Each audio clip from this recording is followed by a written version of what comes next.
जालन्यातील प्रस्तावित घाणेवाडी येथील सौर ऊर्जा प्रकल्पावरून अर्जुन खोतकर आणि रावसाहेब दानवे पुन्हा आमने-सामने।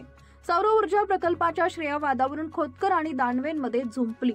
सौर ऊर्जा प्रकल्पाचे कोणत्याही बागड बिल्ल्यांनी श्रेय घेऊ नये, अर्जुन खोतकरांची रावसाहेब दानवे आणि कैलास गोरंट्याल यांच्यावर जोरदार टीका। 2 दिवसांपूर्वी माजी केंद्रीय मंत्री रावसाहेब दानवे यांनी सौर ऊर्जा प्रकल्प आपणच आणल्याचा दावा केला होता। रावसाहेब दानवे यांनी केलेला दावा अर्जुन खोतकर यांनी फेटाळला। जालन्यातील प्रस्तावित घाणेवाडी येथील सौर ऊर्जा प्रकल्पाच्या श्रेयवादावरून आमदार अर्जुन खोतकर आणि माजी केंद्रीय मंत्री रावसाहेब दानवे पुन्हा आमने-सामने आलेत। सौर ऊर्जा प्रकल्पाच्या श्रेयवादावरून खोतकर आणि दानवे यांच्यामध्ये झुंपली आहे। या सौर ऊर्जा प्रकल्पाचे कोणत्याही बागड बिल्ल्यांनी श्रेय घेऊ नये अशा शब्दात अर्जुन खोतकर यांनी रावसाहेब दानवे आणि माजी आमदार कैलास गोरंट्याल यांच्यावर टीकास्त्र डागलंय। तर जुन्या प्रकल्पावर कोणत्याही लोकप्रतिनिधींनी ताव मारू नये असं म्हणत या सौर ऊर्जा प्रकल्पासाठी पाठपुरावा आपणच केल्याचा दावा माजी केंद्रीय मंत्री रावसाहेब दानवे यांनी केलाय। शिवाय आपण हा सौर ऊर्जा प्रकल्प 2 वर्षापूर्वीच मंजूर करून आणल्याची कागदपत्र दानवे यांनी दाखवली। त्यामुळे जालन्यात सौर ऊर्जा प्रकल्पाच्या श्रेयवादावरून शिवसेना शिंदे गटाचे अर्जुन खोतकर आणि भाजपचे केंद्रीय मंत्री रावसाहेब दानवे आमने-सामने आल्याचं पाहायला मिळतंय।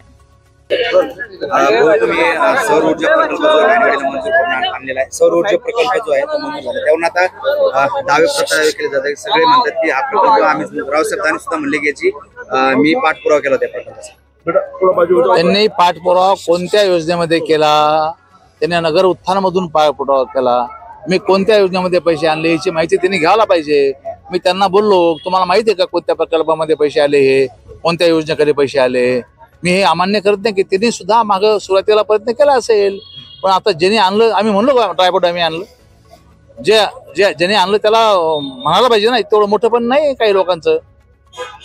आणि मला निश्चितपणे सांगितलं पाहिजे की 100% हा पैसा मीच आणलेला आहे, कोणी याचं फुकटचं कोणत्या बागड बिल्ल्याने याचं घेऊ नये क्रेडिट।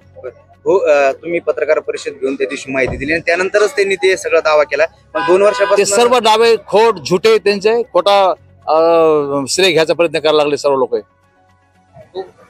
कॅबिनेटचा अजेंडा लीक करू नका अशा सूचना कार्यालयांना द्या, अन्यथा कारवाई करणार असं मुख्यमंत्री देवेंद्र फडणवीस यांनी मंत्र्यांना इशारा दिला। हो, कॅबिनेटचा अजेंडा असा कॅबिनेट झाल्याशिवाय लीक करता येतच नाही। माननीय मुख्यमंत्री त्यावर कॅबिनेट झाल्यानंतर प्रेस घेऊन सांगतात, पण कॅबिनेटच्या पूर्वी जर कोणी असा अजेंडा लीक केला असेल तर चूक आहे। संजय राऊतांनी असं म्हटलं आहे की उद्धव ठाकरे हे एकनाथ शिंदे यांनाच मुख्यमंत्री करणार होते, परंतु भाजपने शब्द पाळला नाही, अन्यथा एकनाथ शिंदेचे मुख्यमंत्री होणार नाही। आता काल माननीय शिंदे साहेबांनी त्याच्यावर भाष्य केलेलं आहे, मी काय बोलणार त्यामध्ये।